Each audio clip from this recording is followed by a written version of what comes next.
بسم اللہ الرحمن الرحیم۔ السلام علیکم ورحمۃ اللہ وبرکاتہ۔ دوستو، آج کی ویڈیو میں ہم بات کریں گے لیلۃ القدر کب آتی ہے، لیلۃ القدر کی کیا فضیلت ہے اور کب یہ رمضان المبارک میں آئے گی، اس کے بارے میں آج ہم آپ کو بتانے والے ہیں۔ دیکھیے، اس مسئلے کا جواب یہ ہے کہ لیلۃ القدر جو ہے یہ رمضان المبارک میں 5 راتوں میں آتی ہے۔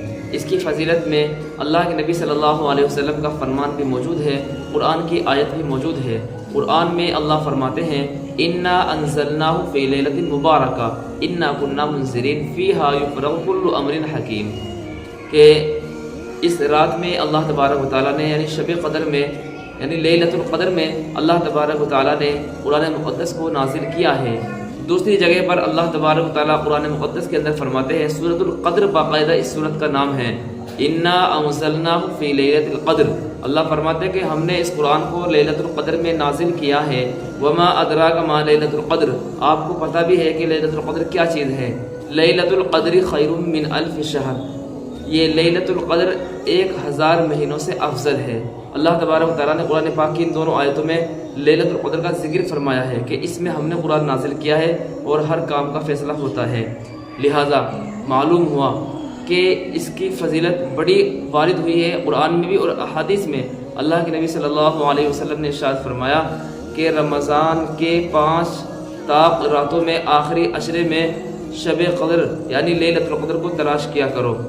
اللہ کے نبی صلی اللہ علیہ وسلم نے صحیح بخاری کے اندر فرمایا من قام لیلۃ القدر ایمانا و احتسابا غفر له ما تقدم من ذنبه، یہ صحیح بخاری کی روایت ہے کہ جو ایمان کے ساتھ، یقین کے ساتھ، احتساب کے ساتھ شب قدر میں لیلۃ القدر میں جاگے اور اللہ کی عبادت کرے، نماز پڑھے، نوافل کا اہتمام کرے، کوئی دکھلانا مقصود نہ ہو، اس کو خالص اللہ کی رضا مقصود ہو، اللہ اس کے گزشتہ گناہوں کو معاف فرما دیتے ہیں۔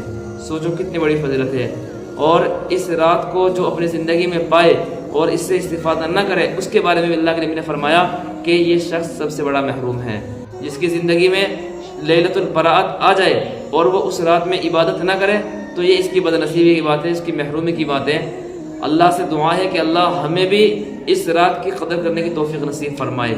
ہم سب مسلمانوں کو لیلۃ القدر کی فضیلت اور اس پر عمل کرنے کی توفیق نصیب فرمائے، کیونکہ لیلۃ القدر جو ہے یہ بڑی فضیلت والی رات ہے۔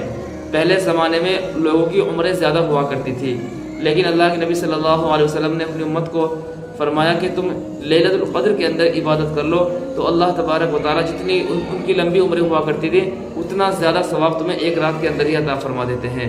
معلوم ہوا کہ یہ بہت بڑی خیر کی بات ہے۔ جس کی زندگی میں لیلۃ القدر آئے وہ اس کی قدر کرے اور اس میں خوب زیادہ عبادت کرے، عبادت کا اہتمام کرے۔ تو لیلۃ القدر کب آتی ہے، اس کا ٹائم کیا ہے؟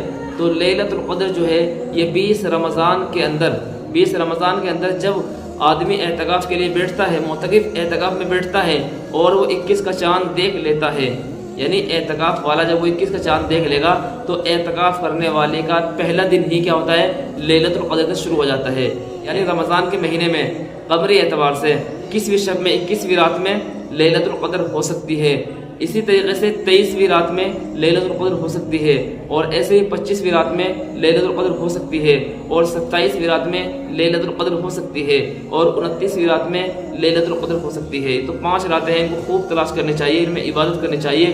کسی نہ کسی ایک رات میں ضرور لیلۃ القدر چھپی ہوئی ہے۔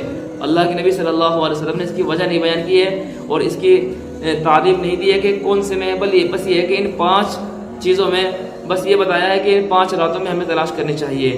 تو امید ہے کہ ہم انشاءاللہ اس مسئلے سے فائدہ اٹھائیں گے اور اس رات کی عبادت کریں گے۔ اور یہ رات سورج ڈوبنے سے لے کر کے صبح صادق تک رہتی ہے، لہٰذا ہمیں اس رات سے فائدہ اٹھانا چاہیے۔ لیلۃ القدر کا جو ٹائم شروع ہوتا ہے وہ سورج غروب ہونے سے لے کر کے صبح صادق تک رہتا ہے۔ اللہ آسمان دنیا پر ہوتے ہیں اور یہ حکم فرماتے ہیں، اعلان کہتے ہیں کہ ہے کوئی مانگنے والا اس کو دے دیا جائے، ہے کوئی رزق مانگنے والا اس کو رزق دے دیا جائے، ہے کوئی معافی چاہنے والا، استغفار چاہنے والا کہ اس کو میں معاف کر دوں، ہے کوئی اولاد مانگنے والا اس کو اولاد دے دی جائے۔ تو اللہ کی طرف سے یہ ندائیں، یہ اعلانات ہوتے رہتے ہیں صبح صادق تک، لہٰذا ہمیں اس رات سے فائدہ اٹھانا چاہیے۔ امید ہے بات آپ کی سمجھ میں آئی ہوگی۔ آپ کے بھی کوئی مسائل اور کوشچن ہو کمنٹ باکس میں لکھ دیں، انشاءاللہ ضرور اس کو بتایا جائے گا۔ السلام علیکم ورحمۃ اللہ وبرکاتہ۔